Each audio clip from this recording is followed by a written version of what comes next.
Mesdames, Messieurs, bonsoir. Bienvenue sur JMTV+, pour la suite de l'émission sur la Task Force aux États-Unis. La Task Force, oui, c'est un groupe nommé par le président du MRC, Maurice Kamto, pour restructurer son parti politique aux États-Unis. Et depuis la nomination, il y a du rififi dans l'air. Nous avons commencé à en parler hier soir avec un membre du MRC qui avait un temps flirté avec cette task force-là, mais qui a pris du recul. Il va nous expliquer maintenant pourquoi il a pris du recul. Et vous allez en savoir un peu plus sur ce qui s'y trame. Bonsoir, Nestor Nana. Bonsoir, Jackie. Comment ça va? Oh, je me porte comme un charme, hein? Je me porte très bien. Le charme, n'est pas ailleurs. Le charme, c'est toi-même, vu comment tu es là. Alors, Nestor, hier, on parlait donc de la task force et des problèmes qui minent le MRC en Europe. On va bien préciser ici d'entrée que ce n'est pas le MRC qui pose problème, ce sont des personnes qu'on a nommées à sa tête, à ses côtés ou à ses pieds qui imposent. On est bien d'accord, Nestor? Absolument, absolument. Ce n'est pas le parti, c'est les individus. Votre parti étant un parti neuf, d'après ce que j'ai compris, moins de 10 ans d'existence, au départ, on a un peu pris monsieur tout le monde qui disait moi, je sais faire. C'est aujourd'hui qu'on constate que moi, je sais faire ne signifie pas qu'on sait vraiment faire et on va devoir faire mettre du tamis. C'est bien cela? Oui, je peux le dire, mais ce qui est certain, c'est que pour le contexte américain, si nous avions suivi les procédures traditionnelles, c'est-à-dire lancer des avis d'appel d'offres, que le processus de sélection soit transparent, je suis sûr que nous devions avoir la bonne qualité. Mais comme c'est passé par des nominations, les critères de sélection, nous sommes inconnus. Alors, nous sommes obligés, n'est-ce pas, de gérer la situation. En effet, j'ai constaté quelque chose, Nestor. La task force à la tête de laquelle trône M. Bertrand Fonjo, le coordinateur, a été nommé en mars 2020. C'est bien cela? Oui, c'est ce que je pense bien. Je n'ai pas les dates exactes avec moi. Alors, en investiguant un peu, je me rends compte que M. Bertrand Fonjo n'a pris sa carte du MRC qu'en avril 2020, donc un mois après sa nomination. Comment se fait-il qu'on nomme quelqu'un à la tête d'un parti alors qu'il n'est pas officiellement membre? Comment ça se fait? C'est une question pour les individus qui l'ont recommandé, parce que je suppose qu'il a été recommandé et puis nommé. Donc, tu poses là la problématique du processus. Et quels sont les individus responsables du processus? Ce sont eux qui peuvent répondre à cette question parce qu'il y a une intention, c'est-à-dire qu'ils savent ce qu'ils veulent en fonction de leurs intentions, leurs aspirations, ils décident. Moi, cela ne m'est pas familier. Nous évoquions hier, il faut que, chers téléspectateurs, afin que vous compreniez, sachez que Nestor et moi, on se connaît. On a d'autres relations. Absolument. Il est le représentant de JMTV Plus jusqu'à la fin de cette année encore. C'était sur un an, Nestor? Je ne sais On pas. verra. Aux États-Unis. Je vais revoir le contrat. Donc, il est le Mais représentant. voilà, il faut leur préciser ça. Il est le représentant de JMTV Plus aux États-Unis. Donc voilà pourquoi on se tutoie. Sinon, d'ordinaire, je ne suis pas l'ami des hommes politiques. On ne boit pas le café ensemble. Donc, Nestor, Oui. j'ai discuté avec certaines personnalités très haut placées du MRC qui m'ont fait comprendre que l'ancienne équipe affabule. L'ancienne équipe a mis le parti en péril. C'est arrivé ce matin. Nous sommes dimanche 21 novembre 2020. Donc, quelqu'un de très haut placé dans votre parti m'a informé ce matin que l'ancienne équipe à la tête de laquelle Fabrice Kamdem-Kwame avait mis le parti en péril. En signant des documents qui portaient l'entête du parti, j'ai fouillé, j'ai compris.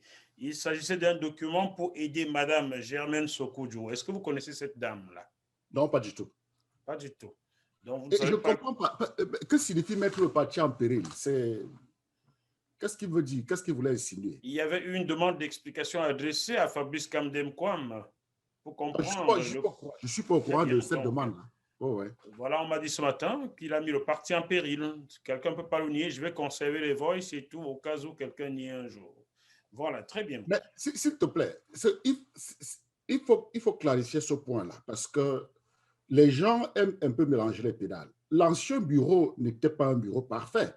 L'ancien bureau fonctionnait avec leur intelligence, avec leurs habiletés. Et le résultat de leur système opérationnel est l'accueil, le grand succès que nous avons eu pendant le passage du président élu ici. Le maçon se voit au pied du mur. Je ne pense pas qu'un bureau incompétent pouvait faire ce que ces jeunes ont fait. Ils ont fait un travail formidable qu'il faut saluer. Et au lieu de se mettre à diaboliser, vampiriser une équipe, essayons de continuer dans le respect, de continuer dans la dignité.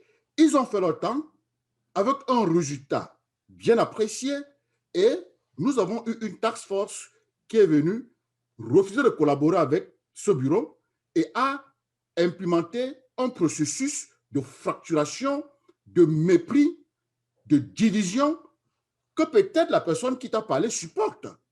Qu'est-ce que nous voulons finalement? D'accord, d'accord. J'essaie de comprendre. Dis-moi, la task force est composée de combien de membres? Je pense que le premier bureau avait 6, le deuxième avait 9. Je n'ai pas les chiffres exacts. Très bien. Parce qu'il y a eu 2 bureaux. Il y a eu le premier bureau qui a été nommé. Ils ont eu 6 mois après. Et il y a eu extension. Pendant l'extension, il y a eu une augmentation, je crois, de 3 membres. Je n'ai pas les chiffres exacts dans ma tête. Très bien. Ouais. Alors, dans ce premier bureau, as-tu les noms des 5 membres, comme ça, au pif? J'ai le nom du coordonnateur et puis vraiment, Jackie, je ne veux vraiment pas parler des individus. Hein. Ben, attends, on va comprendre pourquoi on cite des individus et chacun qui regarde ce programme a envie de savoir qui est qui. Combien de membres y a-t-il dans cette task force? Ce n'est pas caché, c'est public, n'est-ce pas? Et justement, je n'ai pas la liste. Bien. Il y avait Bertrand Fonjo, oui. qui est toujours là, coordonnateur. Il y avait Emmanuel Foucault oui. dans cette task force-là. Oui. C'est quand même curieux. Maurice Kamto vient aux États-Unis en quel mois déjà? C'était pas en février 2020? De quoi? Après Paris? Bien sûr, absolument. Bien sûr. D'accord. Et la task force est nommée le mois qui suit, en mars. Oui. C'est quand même curieux. J'ai reçu un texto que j'ai toujours ici, une capture d'écran. C'est bien le numéro 2 de la task force, Emmanuel Foucault, qui appelait discrètement, hein, qui sabotait le séjour de Maurice Kamto aux États-Unis. Est-ce que tu as reçu cette capture d'écran comme moi? J'ai reçu la capture d'écran et j'ai eu un entretien avec la personne à qui le message était adressé. Et voilà, ça fait partie, Jackie, ça fait partie des comportements intrinsèques. Ça fait partie des réalités de la vie. Vous savez, encore une fois de plus, ceux qui ont fait la recommandation de ces individus au président élu n'avaient pas peut-être de mauvaises intentions. Je ne sais même pas quelles étaient leurs intentions, mais c'était très mauvais. C'était un très mauvais choix. Alors, c'est quand même curieux. J'ai l'impression qu'on a travaillé pour saboter l'action de Maurice Kamto. On lui recommande des gens qui travaillent en sourdine pour que sa venue aux États-Unis soit un échec et il les nomme sans le savoir. Voilà l'impression. J'ai l'impression qu'autour de Maurice Kamto, les gens travaillent à sa perte. Est-ce que est-ce que je me trompe dans cette analyse-là? Donc, s'il faut prendre la task force comme un échantillon, je vais confirmer ce que tu dis. Je vous assure que après une observation sérieuse, après avoir vraiment vu cette task force à l'action, de près et de loin, tout ce qu'elle a fait, c'était pour éteindre le MRC aux États-Unis. Soit garder les autres comme esclaves, soit tout faire pour qu'il n'y ait plus de militants, pour que le militantisme au sein du MRC soit réduit au néant. Ça, je peux le dire. Alors, le journaliste ne sait pas tout, mais c'est la raison pour laquelle il investigue pour trouver la vérité. Oui. Alors, hier, toi et moi évoquions un monsieur Philibert Camonnier qui n'était pas de la task force. Est-il de cette task force aujourd'hui? Il n'est pas de la task force. D'accord. Il travaille toujours avec la task force. Il travaille à la task force. Oui. C'est ce monsieur Philibert Camonnier qui avait été envoyé par le coordinateur Bertrand Fonjo, récupérer les documents comptables au trésorier. Bon, un point de clarification. Oui. Philbert Kemenye, je le connais personnellement. Philbert Kemenye, moi, nous avons fait 3e année économie à l'Université nationale du Bénin il y a de cela plus de 25 ans. D'accord. Et hier, après le clip, le premier passage de notre interview. Oui, le teaser de 10 minutes, oui. Oui, il m'a envoyé un texto pour dire que ce n'est pas lui qu'on avait envoyé. Alors? Il était frustré, il n'était pas content. Je rappelle que la dernière fois que Philbert m'a envoyé un texte WhatsApp, c'était en 2017. D'accord.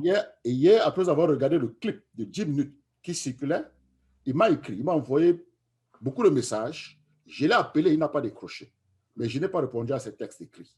Très bien. Il m'a dit que ce n'est pas lui qu'on avait envoyé. Voilà. Monsieur Philbert Kemenye, le camp d'en face vous m'a donné votre nom, je ne vous connais pas. Donc, si j'ai votre nom, c'est que j'ai investigué et c'est votre nom qu'on m'a donné. Si ce n'est pas vous qu'on avait envoyé récupérer les documents, sentez-vous libre de prendre mon numéro. Bertrand Fondio, votre ami, a mon numéro. Nestor Nana a mon numéro. Sentez-vous libre de prendre mon numéro. Venez sur JMTV plus vous exprimer. La parole est donnée à tous ceux qui la veulent sur ce plateau, comme l'avait dit Valsero. Merci de donner la parole à ceux à qui on la refuse. Moi, je ne la refuse pas. Je la donne même au diable. La seule condition, répondre à mes questions. Je vais quand même poursuivre en attendant que vous me contactiez si vous le souhaitez bien, M. Kemenye. Dites-moi, Nestor Nana, vous êtes Bamileke comme moi, n'est-ce pas? Oui, je suis Bamileke. Confirmé, vous n'êtes pas ghanéen? Je suis Bamileke. Parce que les nanas, on en trouve chez les Bamileke d'une dire, on en trouve aussi au Ghana. Donc, je sais, il faut bien... Je suis Talunja. Talunja. Adeki. Bon, donc nous avons une certaine proximité sociologique. Absolument. Ben, dans nos traditions Bamileke, est-ce qu'on désobéit à son roi? Jamais. Jamais. Jamais. Cela peut être passible de sanctions graves, n'est-ce pas? Très grave. Est-ce que cela peut aller jusqu'à l'expulsion du village de toute une famille lorsqu'on a désobéi au roi? C'est possible. Je ne maîtrise pas la tradition, mais je pense que c'est possible. Bon, moi, je vais dans le dire, cela peut aller jusqu'à l'expulsion de toute une famille d'un village lorsque un individu a désobéi ou bien a allé frontalement face au roi. Oui. Lorsqu'on sait que votre ami, ancien camarade d'université du Bénin, a été anobli par Sa Majesté Mars Pokam, ou bien je devrais dire monsieur le sénateur, a été anobli par le roi Baham. Sachant les accointances du roi Baham avec le régime RDPC de Yaoundé, ne peut-on pas supposer quelque chose? Nous ne disons rien, nous supposons. Je peux te dire avec beaucoup d'assurance que le comportement de la task force doit être investigué. C'est-à-dire que je n'évite pas la question, mais je préfère que le parti puisse vraiment investiguer les rapports entre la task force et la base, qu'elle puisse comprendre la température, qu'elle puisse chercher à justifier le degré de température actuel. C'est très important. En le faisant, ils vont creuser, ils verront la vérité. C'est quelque chose à prendre très, très au sérieux parce que je vous assure, mon cher Jackie, que j'ai témoigné des abus. Appeler ton ami politique voleur, claquer la porte au nez des partis politiques parce qu'il y avait des groupes WhatsApp, ces individus mettaient les gens dehors sans explication, doublés d'insultes. Ils vous mettent dehors et ils parlent de vous par derrière. Tout était construit pour pousser les gens en dehors des rangs du parti. Et je pense que c'est censé pas arrêter là. Et quand même, ils ont commencé à former des unités. Ils ont dit qu'ils ont formé des unités. Oui, ils ont formé des unités du haut. Et regroupant les gens sur une base fausse. Ils ont annoncé que le regroupement des unités devait se faire sur la base des zip codes. Moi, je suis dans l'unité Vouri et je vis dans l'état du Connecticut. Il y a dans mon unité des gens qui sont au Massachusetts, l'État du Massachusetts. La Il y a dans mon distance unité... entre vous est de combien de kilomètres? C'est deux États différents. Nous ne pouvons même pas avoir le même zip code. Nous ne pourrons jamais avoir le même zip code. Il y a des gens qui sont dans l'État du New Jersey. C'est-à-dire qu'on traverse tout un État, l'État de New York, et ceux-là sont dans l'État du New Jersey. Nous n'aurons jamais le même zip code. C'était politique, parce que un des membres de la task force, Emmanuel Foucault, est à New York. Il fallait tout faire pour ne pas me mettre dans l'unité de Emmanuel Foucault. Je suis à 45 minutes de l'unité de New York. Serais-tu un élément perturbateur ou bien un élément qui parle trop? Exactement, c'est l'un des éléments dangereux de cette task force. C'est lui qui écrit sur les gens, c'est lui qui traite les gens de tous les mots, tous les noms d'oiseaux. Vous parlez bien d'Emmanuel Foucault. Emmanuel Foucault, c'est lui qui avait fait le texto appelant au sabotage du séjour de Maurice Kamto. Effectivement, c'est lui qui a taxé mon plateau. Il a écrit dans un groupe du MRC que mon plateau, le plateau de National Humaniste, était Vision 4. Vous comprenez? Bon. Donc, c'est pour dire que tous ces gars ont utilisé une méthode pour démanteler le parti. Et moi, je suis en train de le dire, je sors d'un espace d'amour. Je ne suis pas en train de vouloir que l'on, c'est pas moi, pendre quelqu'un, non. Ce que je souhaite, c'est que le parti ait le courage d'organiser une enquête. Ils vont découvrir beaucoup de choses. Bon, si le parti ne veut pas organiser une enquête, sentez-vous libre de m'appeler, je vous dirai ce que j'ai découvert en investiguant. Et je vais le redire ici, chers téléspectateurs, avant de donner la parole à Nestor Nana, qui est du camp d'en face, au sein du MRC. La première personne que j'ai appelée est Bertrand Fondjo, le coordinateur de cette task force chargée de réorganiser le parti MRC aux États-Unis. J'ai discuté avec lui il y a 8 jours longuement. Je l'ai invité sur ce plateau. Il a décommandé sans me proposer une autre date. Mais monsieur Bertrand Fondjo, sachez que vous êtes le bienvenu sur GMTV+. Tout le monde a sa place ici. La seule condition, répondre à mes questions, c'est tout. Mon rôle, c'est de poser les questions. Alors, autre chose, c'est quand même curieux, quelqu'un qui a appelé au boycott, au sabotage du séjour de Maurice Kamto en février 2020 aux États-Unis est nommé et par la suite nommé le mois qui suit. On me dit que c'est la deuxième personnalité de la task force. Est-ce que tu me le confirmes? Oui, absolument. Et c'est lui qui cumule les fonctions. Et il a quelle autre fonction? Il est membre de la task force et il est membre du comité de discipline. Il est partout. Ah, c'est le père Fouettard. Hein? Il a un fouet ou bien un martinet, lui? Il a un fouet ou bien il a un martinet pour Je ne sais pas. Je ne sais pas. D'accord. Bon. Ça urge, c'est urgent qu'une enquête soit mise sur pied, c'est tout. Bien. Ça urge. Dites-moi, est-ce que votre directoire est au courant que M. Emmanuel Foucault travaillait en sourdine pour saboter le séjour de Maurice Kamto aux États-Unis en février? Est-ce que le directoire de votre parti est au courant? Je ne sais pas. Je n'ai jamais écrit au directoire, personnellement. Dans ce cas, cher membre du directoire, si vous le souhaitez, j'ai la capture d'écran en ma possession. Il suffit de me contacter, je vous l'envoie. Je ne vais pas l'afficher là car, bon, j'ai encore un peu de la pudeur, mais bon, je me réserve le droit de le faire un de ces jours. Nous allons maintenant parler d'argent. OK. Lorsque la task force est nommée en mars, Charlie Camden, qui assurait alors l'intérim du secrétariat du MRC US, en remplacement de Fabrice Camden, démissionnaire, adresse un courriel à cette task force, donc à Bertrand Fondjo, pour le féliciter et lui tendre la main. Il dit dans cet email être prêt à collaborer, à aider la task force à réussir sa mission. Hier, tu m'as dit que vous n'avez pas reçu, que eux n'avaient pas reçu de réponse à ta connaissance. J'ai vérifié, ils n'ont jamais reçu de réponse. Donc, la main tendue à la nouvelle équipe n'a jamais été prise. Et quand on lit, chers téléspectateurs, le courriel, il est cordial, il est poli, on sent des gens sincères.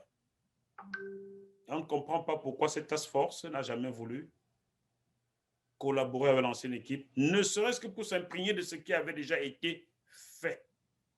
on ne peut pas arriver à balayer plusieurs années de travail, mettre à la poubelle et tout recommencer. Ce qui rejoint un peu ton hypothèse que la task force est venue pour détruire. Absolument. S'ils sont venus détruire, ils n'auront pas besoin de collaboration. Et ils vont insulter, ils seront arrogants, ils seront méprisants. C'est ce qu'ils ont fait. Donc, ça ne me surprend pas. C'est pourquoi le directeur doit investiguer. Il faut une enquête. Bien.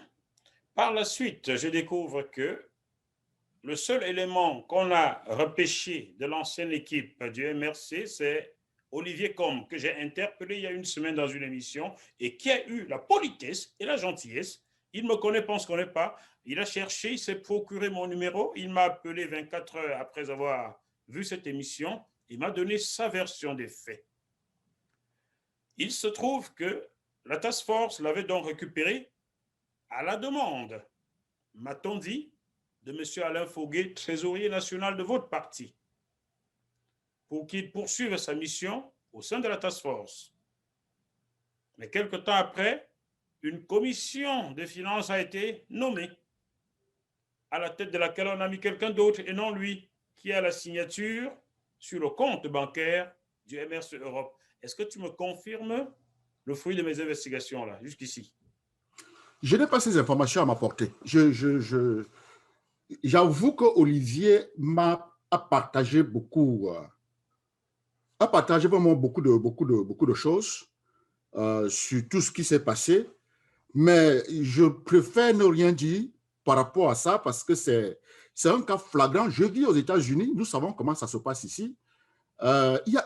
Olivier a été accusé des choses qu'il n'a pas fait. De quoi a-t-il été accusé? Non, la task force essaie de faire croire qu'il a un problème, qu'il est ce que nous appelons en anglais le bottleneck. Vous comprenez? What does it mean in French? Sorry. Les bâtons, on t'a dit qu'il mettait les bâtons dans les roues. Ah, d'accord. Quelque chose comme ça, là. Un obstacle. Mais au regard des documents qu'Olivier a mis à ma disposition et de la conversation que j'ai eue avec lui, je demande au directeur d'investiguer. Il faut qu'ils investiguent. Parce que c'est exactement ce qu'Olivier demande. Olivier demande un audit avant de dégeler les comptes. Olivier ne peut même pas geler les comptes. C'est parce qu'il y a eu un flou dans le processus. Il y a eu un flou dans le processus. Il faut que le directoire investigue. Si tout était transparent, nous sommes aux États-Unis. Les banques ici, on ne blague pas. On connaît qui retire l'argent où, quand et comment. On connaît qui dépose où, quand et comment. Il faut que le directoire mène une enquête. Bien. Il ne faut pas qu'ils se limitent au rapport qu'ils ont reçu de la task force. Dans mes investigations, je découvre qu'après la nomination d'une commission des finances par le leader de la task force, Bertrand Fonjo, un jour, il a convoqué une réunion sans donner l'objet de la réunion à cette commission. Et les gars se sont retrouvés en visio avec un intrus. L'intrus se prénommait Bruno, que Bertrand Fonjo a donc imposé comme nouveau membre de la task force, de la commission des finances de la task force, ce qui n'a pas plu à beaucoup. Et par la suite, Gervais, qui faisait partie de cette task force, a rendu sa démission. Voilà comment la commission des finances a commencé à s'effilocher. Est-ce que tu as cette information-là? Je crois que j'ai lu ça quelque part. Je ne peux pas confirmer ou infirmer. Je ne me rappelle pas. Très bien. Chers téléspectateurs, je le dis, vous voyez, je ne lis rien, je n'ai pas de papier. Je suis droit face à vous. Je le dis parce que j'ai investigué, j'ai cherché à comprendre et c'est dans ma tête désormais. À la suite, ce Bruno étant membre de la commission, il a été demandé par la suite à Olivier Combe, trésorier du MRC récupéré par la task force, de mettre à la disposition du coordinateur Bertrand Fonjo ses codes pour accéder par Internet au compte bancaire. Ce qu'il a fait, il a remis ses moyens d'accès au compte par Internet au coordinateur, en intimant bien au coordinateur de ne pas remettre à quelqu'un ses coordonnées, la carte, c'est lié à Olivier Combe. Mais à sa grande surprise, un matin, il se rend compte que le mot de passe a été changé, il se rend d'abord compte que le numéro de téléphone qui est sur ce compte ne lui appartient plus. On a levé son numéro, on a mis celui de quelqu'un d'autre qui n'est ni membre de la commission des finances, ni même membre de la task force, m'a-t-on dit. Est-ce que tu as cette information-là? Jackie, il faut que le directoire fasse l'investigation. Bah, arrête de dire que le directeur fasse Non, l'investigation. non, Tu je as vais te mangé dire du pourquoi. bois ou quoi? Non, Parle. non, Jackie, je vais t'expliquer quelque chose. Ça, c'est un dossier très, très sérieux. Le dossier est plus sérieux que ce que nous sommes en train de faire, je vous assure. Je ne peux pas confirmer ou infirmer quoi que ce soit ici, mais ce que je peux te dire, c'est que les mots de passe, les codes pour l'accès à des comptes bancaires ne se partagent pas. Ça ne se partage pas, ça c'est la première chose. Deuxième chose, quand il s'agit d'un compte d'association, nous pouvons avoir 2, 3 personnes qui ont accès au compte, mais chacun a son code et sa part. Oui. Vous comprenez? Donc, il faut investiguer pour comprendre comment est-ce qu'on arrive à un niveau où... Alors, il faut investiguer. Moi, j'ai investigué. Voici ce que j'ai découvert, chers téléspectateurs. Olivier Combes s'est rendu à sa banque, a souhaité que le coordinateur soit co-gestionnaire de ce compte bancaire du MRC Europe, a pris le document qu'il fallait que le coordonnateur remplisse, signe pour qu'il les y retourne. Ça devait passer devant un notaire, quelque chose comme ça. Mais il me dit, Olivier Combes, que jamais le coordinateur n'a voulu remplir ce papier et le retourner à la banque. Donc le coordinateur aurait, je dis bien aurait, car je n'ai pas de coordinateur, n'aurait pas voulu être associé comme gestionnaire de ce compte-là. Mais a pris le mot de passe et l'a confié à quelqu'un d'autre qui n'est pas de la commission des finances. Il y a déjà un flou là. Il y a déjà un flou. Tu me corriges si je me trompe, hein? Non, mais il y a un flou. Je parle de ce que tu décris, hein. Je parle de ce que tu es en train d'expliquer. Je ne parle pas de ce que j'ai dit. Moi, je pense que si on te donne un mot de passe et tu donnes à une tierce personne, c'est qu'il y a un problème. C'est que quelque chose est en train de se fabriquer. Pour argument de plus pour l'investigation, il faut une enquête. Bien. Je poursuis. Quelque temps après, Olivier veut faire son rapport financier comme il le fait chaque vendredi. Il veut accéder à son compte, il se rend compte qu'il ne peut plus. Les mots de passe ont été changés. Il appelle sa banque. On lui dit, mais oui, les codes ont été changés aujourd'hui à 10h05. C'était un vendredi, m'a-t-il dit. Il envoie un mot à Bertrand Fodjo, le coordinateur, qui va par la suite lui répondre en lui disant, oui, nous avons changé, comme si tout était normal. Trouves-tu, mon cher Nestor, ce comportement-là responsable? Quelqu'un qui a géré le compte depuis des années ou des mois, tout changer comme ça du jour au lendemain, sans lui en toucher un mot, sans avoir une discussion, trouves-tu cela responsable et respectueux? C'est irresponsable, c'est l'abus de confiance parce que lui, il a donné son code. Il a donné son code. Vous allez changer son code. Techniquement, chacun devra avoir un code d'accès. Mais lui, sur la base d'une confiance, il vous fait confiance, il vous donne son code et vous abusez de lui et puis vous l'accusez. Il faut ouvrir une enquête. Il faut une investigation, Jackie. Je vais répondre à un membre du directoire qui m'a parlé ce dimanche matin.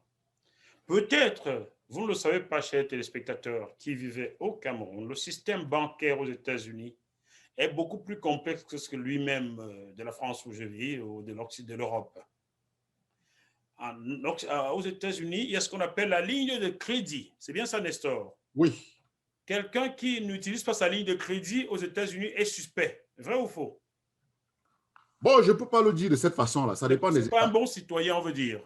Bon, oui, ça dépend des États. Oui, on peut. Bon, voilà, c'est possible. Oui. C'est pas un bon citoyen. Il faut utiliser sa ligne de crédit. Et aux États-Unis, si tu as le moindre problème avec ta banque, ou si tu as le moindre problème avec un compte d'association dont tu es le gestionnaire, tu t'es gris, peut-être à vie aux yeux du système bancaire. Est-ce vrai ou faux, Nestor? En as-tu vu? Oui. Explique-nous ça. Non, vous savez, en matière de finances, en matière de relations client-banque, la discipline n'est pas une option. C'est pourquoi on parle de confidentialité. C'est-à-dire que quand, surtout quand il s'agit des questions de code, je dis même dans les foyers, vous avez le même compte bancaire, ton épouse et toi, chacun a sa carte, chacun a son code. Ce n'est pas le même code. En effet. Et si quelqu'un te donne son code, c'est une confiance exceptionnelle. C'est vrai. Exceptionnelle. Mais quitte à prendre ce code et aller le changer ou à donner à une tierce personne et le changer sans dire. Mais c'est méprisant. En tout cas, c'est un comportement qui est en ligne avec les méthodes opérationnelles de la task force au niveau même des militants. Bien. Pour ajouter l'information, sachez que dans toute l'Amérique du Nord, ça fonctionne comme ça.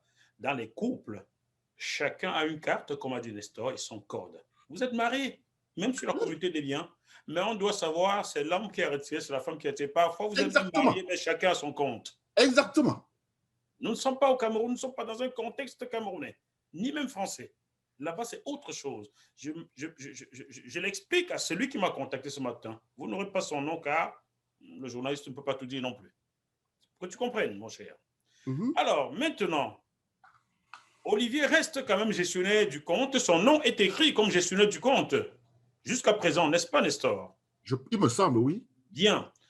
S'il y avait le moindre problème sur ce compte, qui est-ce que l'État américain interpellerait et punirait? Olivier. Olivier Combes. Oui.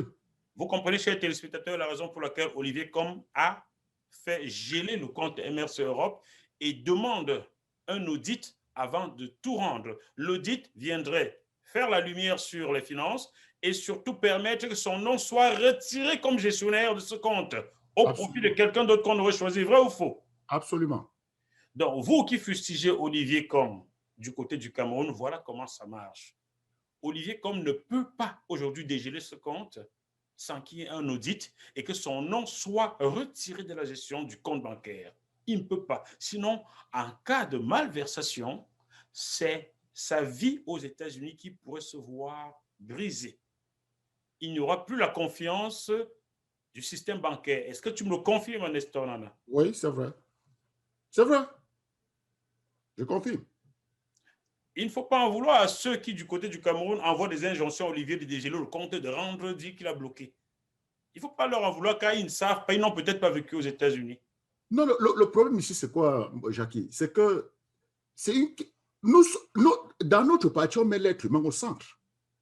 Cela veut dire qu'on écoute tout le monde. Nous devons disposer de la capacité d'écoute. Il faut écouter tout le monde. Bon, si ces dirigeants n'écoutent que la task force, c'est qu'il y a un problème. La task force est libre d'écrire tous les rapports qu'elle veut écrire et adresser à qui de droit. Mais ces individus qui reçoivent les rapports doivent tenir compte de la nature de la relation entre cette task force et la base du parti. Pourquoi? Parce que nous mettons l'être humain au centre. On ne met pas les dirigeants au centre, on ne met pas la task force au centre, on met l'être humain au centre.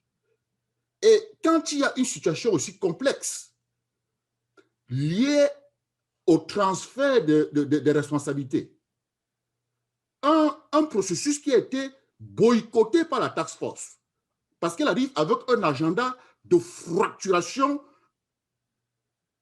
de faire disparaître le parti du continent. Il est question que les responsables qui sont en relation avec la task force puissent utiliser aussi leur expérience pour faire parler la base et essayer de comprendre le bruit. Pourquoi il y a tant de bruit entre la base et la task force? Il y a trop de bruit. Essayez de comprendre ce bruit-là. Envoyez-nous même un sondage. Un sondage à la base, nous allons répondre et ça va vous donner au moins une tendance et ça va faciliter la communication entre vous, la task force et la base. C'est important. C'est important. On nomme la task force parce qu'on veut améliorer.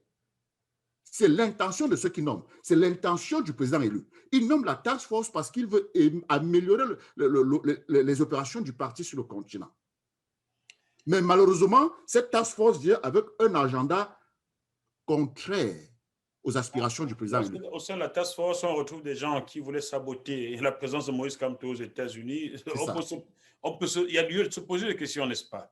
C'est ça. Et beaucoup n'étaient même pas là quand le président lui est arrivé. Voilà, chers téléspectateurs, sachez que j'ai parlé avec beaucoup de militants de base du MRC Europe, puisque une liste avec leurs coordonnées a été publiée. D'ailleurs, pourrais-tu nous dire qui a publié la liste des militants MRC US avec leurs coordonnées dessus? Qui a publié cette liste-là sur les réseaux sociaux? Est-ce la task force? Est-ce votre bord? Qui? Non, il faut investiguer ça. Ben, tu le sais. Il faut une enquête parce que, regarde, non, Jackie, c'est la task force qui est le gardien des informations du militaire aux États-Unis. Très bien. Ce sont eux qui ont la responsabilité de gérer le système d'information. Bien. Alors, ils ont sorti des unités et sur les listes d'unités, ils ont placé toutes les informations qu'ils ont balancées aux unités. Première faute. Et il n'y a pas eu de consultation. Ils ne nous ont pas intégré dans le processus. Je faisais encore partie des community leaders. On n'a pas eu de débat au niveau des community leaders sur le format. Quelles sont les variables que l'on peut rendre publiques dans une unité? Ils ont fait ce qui... Mais c'était préparé. C'était pour bouillir le sang des gens afin qu'ils quittent le parti en désordre. Et ils ont réussi à leur mission parce que ça a frustré beaucoup. Alors, ils ont donc envoyé les listes dans les unités, au sein des unités, et dans ton unité, tu ne pouvais voir que ta liste. Il y a plusieurs unités aux États-Unis. Et subitement, nous, on va sur Facebook, on trouve toutes les unités. Et eux, ils se retournent subitement et ils commencent à doigter certaines personnes de mon camp. Je le sais parce que j'ai causé avec un jeune homme de la task force qui m'a expliqué un peu la personne qui avait la responsabilité de publier les informations au sein de leur groupe. Et il est parti de là pour dire que les gens ont fait les screenshots pour publier sur Facebook. J'ai dit, mais comment les gens peuvent faire le screenshot d'une information qui n'est pas à leur portée? Comment l'unité 1, 2, 3, quand tu es de l'unité numéro 1, tu ne vois que les informations de l'unité numéro 1. Tu es de l'unité numéro 2, tu ne vois que ces informations-là. Comment est-ce que les gens peuvent avoir... Mais les gens blaguent. Il faut investiguer cela. Il faut une enquête. Suite à ces listes des militants MRC publiées sur les réseaux sociaux, j'ai investigué, j'ai passé quelques coups de fil à une vingtaine de personnes. Et croyez-moi, je pourrais même dire une cinquantaine, car parmi eux, il y avait des couples. Il y avait des couples âgés avec des enfants militants du MRC. Donc, le père me parlait au nom de la mère et de l'enfant, comme la femme me parlait au nom de son mari et de l'enfant. Donc, ceci concerne au moins une cinquantaine de personnes. Croyez-moi, il y a de la colère et il y a du dégoût. Ces gens sont démobilisés. Si vous n'y prenez garde, ben, votre parti, vous pourrez en faire un deuil bientôt. Faites attention. C'est assez grave ce que j'ai entendu. Je ne peux pas tout dire ici, mais si vous me contactez, je vous dirai ce que je sais. Je sers au public le peu que je peux lui servir, car le journaliste ne dit jamais tout. Sinon, il y aurait du feu partout dans le monde entier. C'est assez grave ce qui se déroule aux États-Unis. Alors, les élections, parlons-en. Il faudrait présenter son extrait de casier judiciaire avant d'être candidat. C'est ce que j'ai entendu dire de la bouche de M. Bertrand Fodjo. Non, vous savez, moi, je n'ai pas de problème avec les critères. Mon problème, c'est le processus. Comment est-ce que nous pouvons avoir des critères qui n'ont pas nos inputs? Vous comprenez? Ils ont les détails des élections, moi, vraiment, moi, je ne me plains pas de ça. Beaucoup sont en train de se plaindre de ça. Moi, je m'en fous. Pour moi, c'est le processus, la méthode qui aboutit à la sélection de ces critères. Ça n'a pas intégré la base, ça n'a pas intégré les leaders communautaires. Vous comprenez? Donc, je pense qu'il faut aussi investiguer cela. Il faut investiguer cela. Pourquoi est-ce que vous n'intégrez pas les gens? Pourquoi est-ce que vous n'ouvrez pas les débats pour des choses aussi... Mais au Cameroun, nous demandons un code électoral consensuel. Oui, c'est ce que j'allais... Vous m'avez enlevé ça de la tête. Hein? Vous demandez un code électoral consensuel au régime. Mais exactement. Votre parti, vous ne le faites pas. Exactement. Non, non, ce n'est pas le parti. Ce n'est pas le parti. C'est des individus qui ont été recommandés pour éteindre le parti sur le continent. C'est tout. C'est ce que nous sommes en train de dire. Bon, maintenant, si le directeur peut nous prouver le contraire, qu'ils ouvrent une enquête. C'est tout. Parce que c'est mesuré, c'est-à-dire que c'est bien calculé. Tout ce que la task force a posé comme acte est en ligne avec les méthodologies de Hitler, de Mussolini. Il y a quelque chose qui me turlupine. Je vais vous poser cette question-là. Je vais me faire tirer dessus, mais ce n'est pas un problème. Je veux juste comprendre.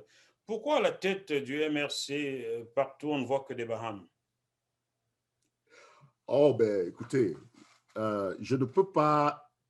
Le MRC aux États-Unis n'a pas encore de tête. Si, le coordinateur est Baham. Non, non, Emmanuel non, Macron qui est écoutez, derrière, ce n'est pas Baham, il est Banjoun. Jackie, je vais t'expliquer Quelqu'un qui quelque vous chose. savez que Abraham. Qu'est-ce que c'est que Non, cette histoire? Vous ne voulez non, pas Jackie, attends, d'autres non, tribus attends du un peu. Cameroun ne savent pas bosser? Non, attends un peu, ce n'est pas ça. Je t'ai dit que nous ne connaissons pas le processus qui a permis la sélection des membres de la task force. Ça, c'est un.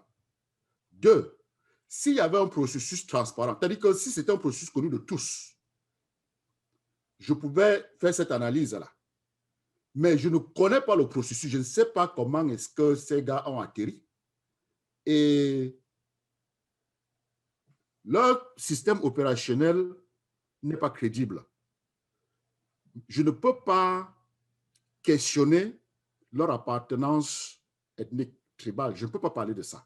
Parce que Bertrand a des compétences. Il est compétent. Il peut... Bertrand, c'est le caractère. Si on les regarde sur papier, ils ont des compétences.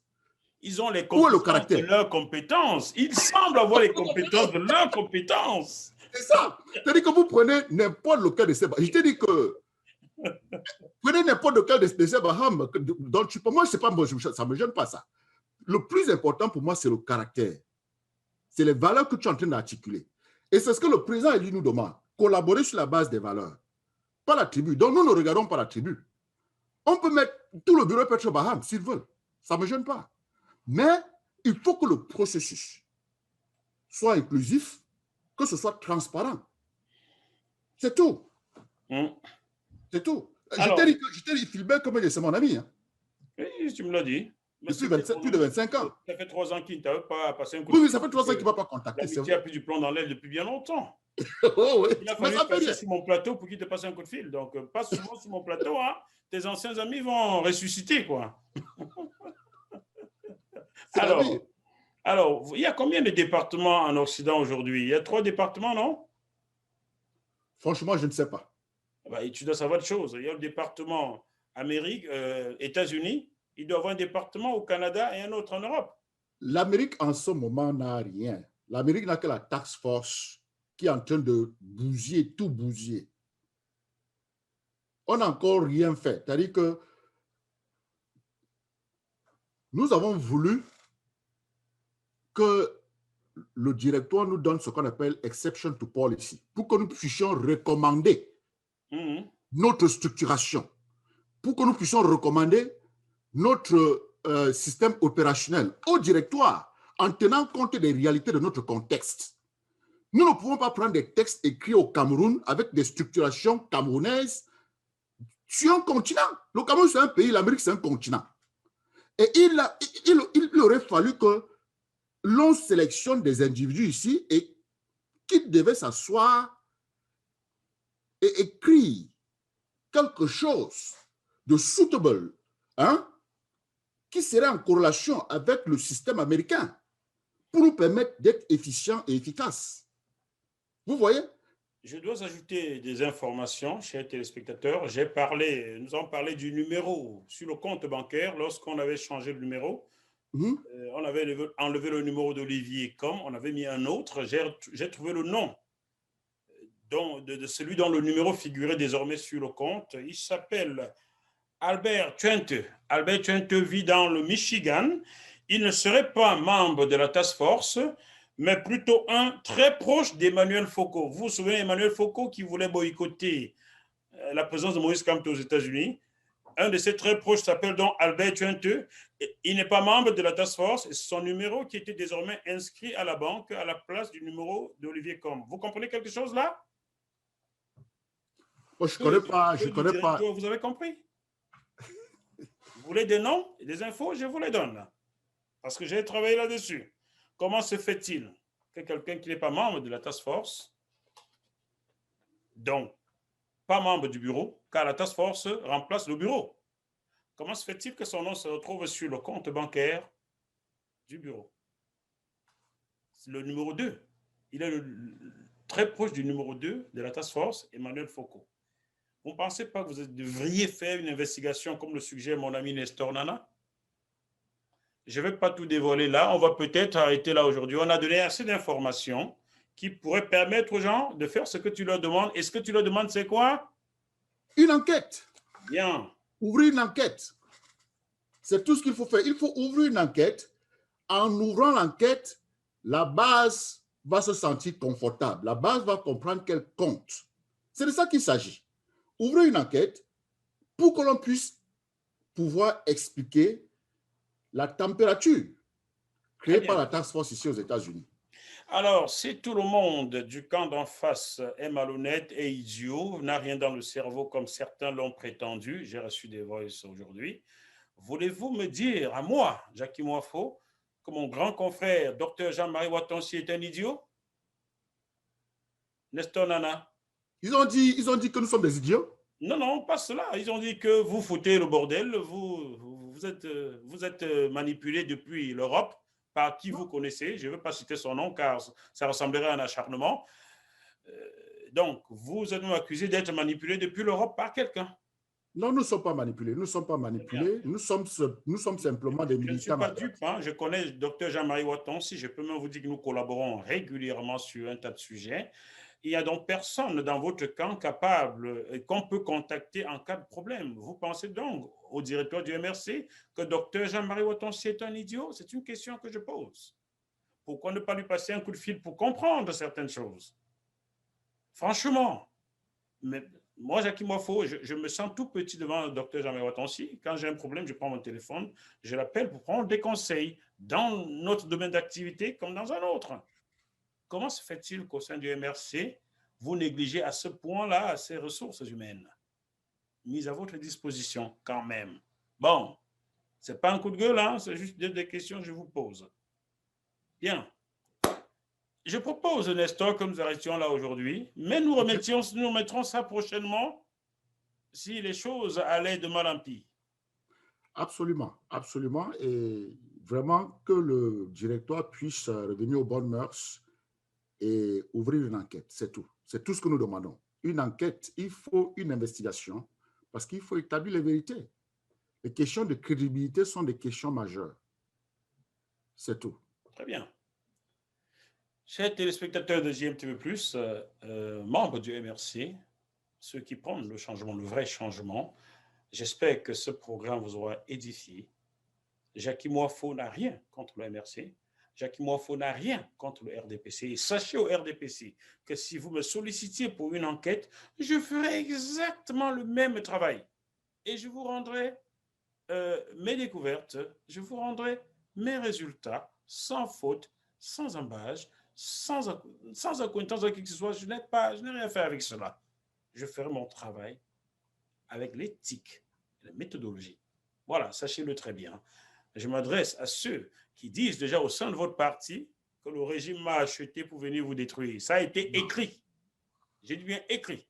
Demandez à Rodrigue Coité d'Allemagne s'il n'a pas écrit cela. Mais bon, ça me fait rigoler.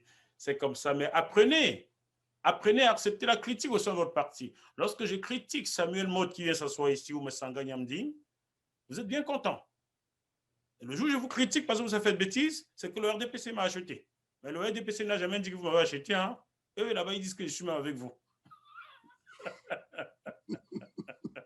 C'est l'histoire de Jésus, quoi. C'est petit à petit, hein? C'est petit à petit que l'oiseau fait son nid. Hein? Bon, ben dans ce cas, le RDPC, achetez-moi plus honnêtement, que tout le monde le sache. Que tout le monde le sache. Dites-le sur le marché. Voilà. Nestor, oui. Comme disait quelqu'un, je te verrai. Absolument. Très bien. Absolument. Il n'y a pas de À bientôt. Bye bye. Merci. Bonne journée. Merci à GMTV+. Continuez de donner la parole à ceux à qui on la refuse.